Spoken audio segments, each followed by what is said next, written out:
2 বছর আগে আমি বলেছিলাম আমি তোমাকে বিয়ে করতে চাই।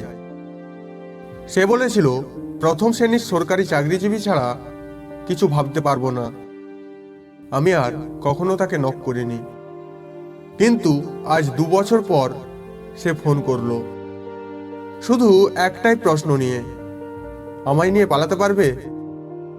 এই গল্প শুধু প্রেমের নয়, এ গল্প একটা অসমাপ্ত অধ্যায়ের, যেখানে ভালোবাসা, বেদনা আর এক অজানা পরিণতি লুকিয়ে আছে। তাহলে কি ঘটতে চলেছে জানতে হলে দেখুন গল্পের প্রতিটা মুহূর্ত। শুরু হচ্ছে গল্পশালায়।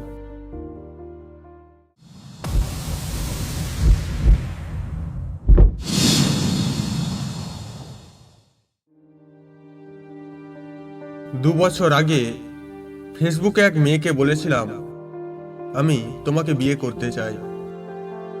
মেয়ে সাফ জানিয়ে দিল তার প্রথম শ্রেণীর সরকারি জবওয়ালা ছেলে চাই। আমি শুধু বাই বলে আর কখনো নক করিনি।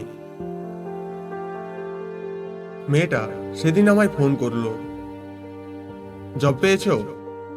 না। আমার বিয়ে ঠিক হয়েছে। ওহ, কংগ্রেটস। আমায় নিয়ে পালাতে পারবে? না। ওকে, তোমার ঠিকানাটা বলো, ইনভাইটেশন কার্ড পাঠিয়ে দেব। বিয়ের দিন আসবে কিন্তু। আচ্ছা। তারপর সে ফোনটা কেটে দিল।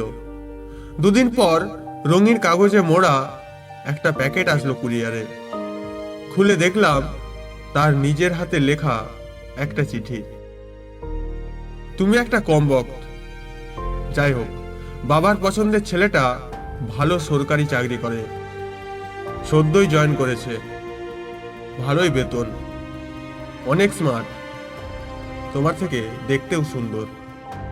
মাথায় অবশ্য তোমার মতো এলোমেলো চুল নেই, সামান্য টাক, তবে খুব গোছালো। আমাকে আশ্বাস দিয়েছে খুব আদরে রাখবে, আশীর্বাদে আমায় গয়নায় মুড়িয়ে দেবে বলেছে। আমাকে সে রানী করে রাখবে, তার বাড়িতে কোনো কাজ করতে হবে না আমাকে। ধুর, খালি ওকে নিয়ে বক বক করে যাচ্ছি। আচ্ছা, তুমি সেই গল্পটা লিখে শেষ করেছো যেটা তুমি আমাকে নিয়ে লিখতে চেয়েছিলে, নাকি আমার পাত্তা না পেয়ে সে গল্পটা ছেড়ে দিয়েছো? এবার গল্পটা কিন্তু অবশ্যই লিখবে। একটা আবদার, জানি তোমাকে আবদার করার মতো কোনো অধিকার আমার নেই, তবুও করছি। যদি পারো আমার বিয়েতে একটা সিঁদুরের কাঁটা গিফট করো আমায়, অল্প দাম দিয়ে কিনো। তোমার হাতে সিঁদুর পরাটা আমার কপালে ছিল না হয়তো, কিন্তু তোমার দেওয়া কাঁটায় সিঁদুর রাখতে তোমার নিশ্চয়ই আপত্তি থাকবে না। ইতি, তৃষ্ণা। চিঠিখানা পড়ে খুব আশ্চর্যান্বিত হলাম, একদিকে ভালোও লাগলো। আমার মতো উজবুককে কোনো মেয়ে সত্যিই ভালোবেসেছিল।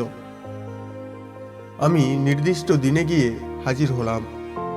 মানুষে মানুষে জমজমাট আবহাওয়া, সবাই খুব ব্যস্ত। এত ব্যস্ত ভিড়ে তৃষ্ণাকে কোথাও দেখতে পেলাম না।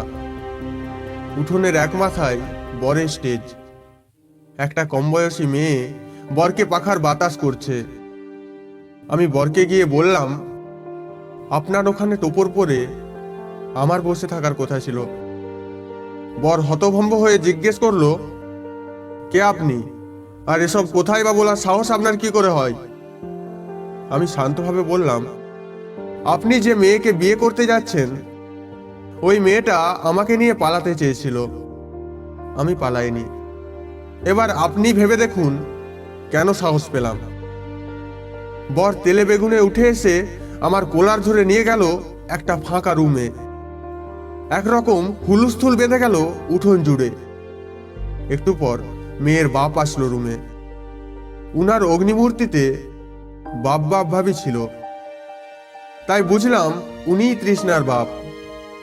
উনি বললেন, তুমি আমার মেয়েকে ভালোবাসো? হ্যাঁ। আমার মেয়ে তোমাকে ভালোবাসে?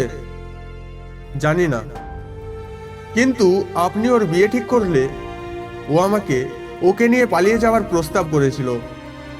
আমি না বলেছিলাম। তুমি কি করো? আপাতত একটা গল্প লেখার চেষ্টা করছি। আচ্ছা, তা সারা জীবন কি আমার মেয়েকে গল্পই খাওয়াবে? না না, মাঝে মাঝে কবিতাও শোনাবো। তুমি তো আচ্ছা বেয়াদব ছেলে, এক্ষুনি এখান থেকে চলে যাও। এই বলে কয়েকজন লোক দ্বারা আমায় কুকুরের মতো তাড়িয়ে রাস্তায় বের করে দিল। হঠাৎ ঘেউ ঘেউ শব্দে আমার ঘুম ভেঙে গেল। যাক, স্বপ্ন ছিল তাহলে। সকাল সকাল সেজে গুজে রেডি হয়ে রওনা দিলাম। মনের ভিতর একটা অন্যরকম উদ্দীপনা চলছে। টিউশনের টাকা দিয়ে সোনার একটা সিঁদুর কাটা বানিয়ে নিয়ে গিয়েছিলাম। গোধূলিতে পৌঁছালাম। রাস্তা থেকেই ঝলমলে পরিবেশ। গেটের উপরে খুব সুন্দর করে জরি দিয়ে লেখা তৃষ্ণা অবনীশ ওয়েডিং। দুপাশে ছোট ছোট মিউজিক বাল্বের মধ্য দিয়ে হেঁটে উঠোনে গিয়ে পৌঁছালাম। মানুষের কোনো ব্যস্ততা নেই, কেমন শান্ত পরিবেশ। বরের স্টেজে টেকো মাথার বর কই? এখনো পৌঁছাতে পারেনি বোধহয়। সাদা কাঁথার উপর কয়েকটা নতুন বালিশ পড়ে আছে। উঠোনের মাঝখানে বানানো গোলাকৃতির ছাদনা তোলা। ছাদনা তোলায় সাদা পিটুলির উপর লাল জবার আলপনা আঁকানো। দুটো কলসি, কলসির উপর আমের পল্লব, আর দুটো কাঁঠাল কাঠের পিঁড়ি পাশাপাশি। একটা বুড়ো ব্রাহ্মণ গায়ে গামছা পরে মুখে হাত দিয়ে বসে আছে। উঠোনে আরো দু চারজন লোক এদিকে ওদিকে। উত্তর দিকে একতলা বড় পাকা বাড়ি, অনেকগুলো রুম। একটা রুমে কিছু মানুষের শোরগোল মনে হলো। একটু এগিয়ে যেতেই মহিলার কান্নার স্বর শুনতে পেলাম। ক্রন্দন করছে আর বলছে, তৃষ্ণা রে, তৃষ্ণা রে, তুই কোথায় গেলি মা? আমি দরজা দিয়ে ঢুকতেই একজন বলল, এই বোধ হয় সেই ছেলেটি। দেখলাম তৃষ্ণা শুয়ে আছে মেহগনির পালঙ্কে। লাল বেনারসি শাড়ি পরে কেমন সুন্দর বউ সেজেছে আজ। দুহাতে লাল চুড়ি, সঙ্গে দুজোড়া সাদা শাখা। ওর কপালখানি খালি, প্রফুল্ল শ্যামল মুখখানি কেমন স্নিগ্ধ শীতল মলিন। কেউ একজন এসে বলল, ওর বিছানায় একটা চিঠি পাওয়া গেছে, সম্ভবত এটাও আপনাকেই লিখেছে। তুমি এসেছো? আমি জানতাম তুমি না এসে পারবেই না। এসে পাত্র না দেখে অবাক হয়েছ? তুমি জানো না আমি এক ছন্নছাড়াকে ভালোবেসেছিলাম? বলিনি বলে রাগ করছো? আমার ক্যান্সার ছিল যে। কি করে বলতাম বলো? কই গল্পটা এনেছো? আজ খুব শুনতে ইচ্ছে করছে। পাশে বসে একবার শোনাও না। শোনো, ওরা একটু পর আমাকে স্নান করাতে নিয়ে যাবে। স্নানের শেষে আমার স্মৃতিতে সিঁদুরের ফোঁটাটা দিয়ে দিও প্লিজ। কিছু গল্প কখনো শেষ হয় না, কিছু অনুভূতি থেকে যায় চিরকাল, আর কিছু প্রশ্নের উত্তর কোনোদিনই পাওয়া যায় না। তৃষ্ণার গল্প শেষ হলো, কিন্তু আরো কত গল্প বাকি। হয়তো এর পরের গল্পটা তোমার। গল্পশালায় অপেক্ষা করছে আরো চমকপ্রদ গল্প, প্রেম, রহস্য, আবেগ আর টানটান উত্তেজনায় ভরা।